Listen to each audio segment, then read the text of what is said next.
десятилетию комбината «Магнезит» посвящается.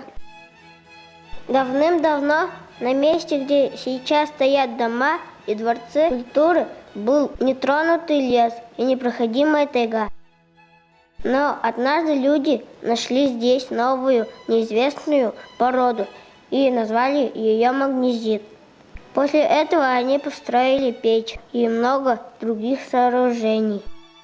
И уже совсем скоро появилась первая готовая продукция. Работать было тяжело, но уже совсем скоро в Сатке стали добывать значительную часть мировой продукции. Продукция была настолько качественной, что предприятие завоевало золотую медаль на международной выставке.